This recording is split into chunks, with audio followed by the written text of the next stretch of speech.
Okay, another Spyderco unboxing. This is the C81 Paramilitary 2 PM2. This is finished with the Jade or natural finish G10 scales. I've always kind of liked that colorway of the Jade and stainless put together. I just feel like it's very sharp. Okay, so there's the blade shape. It's very interesting. I've always liked the Spyderco. Never owned them, but have liked them. I have friends that swear by these, so I'm trying my hand at them. It's an interesting blade shape. Definitely like the functionality of this little grip. There's good jimping right here on the spine, as well as down here in this finger choil area. I noticed that, with the Spydercos, they have a very comfortable grip. You can definitely get, full 4 fingers on there. And then most of them include that finger choil where you can kind of choke up on that for doing more press down work.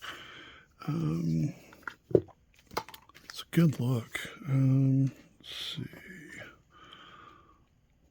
I guess we should probably turn this over to get a measurement.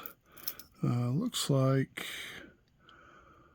the overall length is about 8 1/4, and handle is just under 5.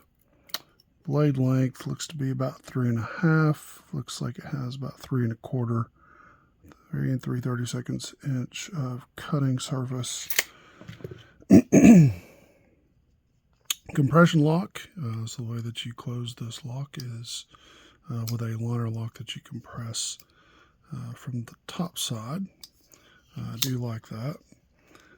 Definitely not as broken in as my Shaman that I love. Actually, loving this Shaman so much was kind of what put me into the desire to go ahead and get the Paramilitary 2. I have really come to love this knife. And the hole for the deployment is much more comfortable and useful than I would have anticipated.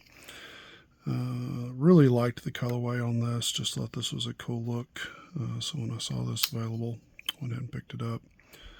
These are not cheap because they are S30V blade steel, which is pretty good steel. Should take an edge and hold it quite well. Does have a good, carry clip. Not as deep carry as some of the other offerings I see, but it should be probably about that much sticking up out of your pocket, which would be easy to grab. I would assume with a military model, you don't necessarily need it too far buried into the pocket. You're not really trying to hide it in those situations. Overall, looks really nice. Looking forward to trying this out over the next few weeks, giving you a little more in-depth information about what I think about it. Thanks for watching. Talk to you later.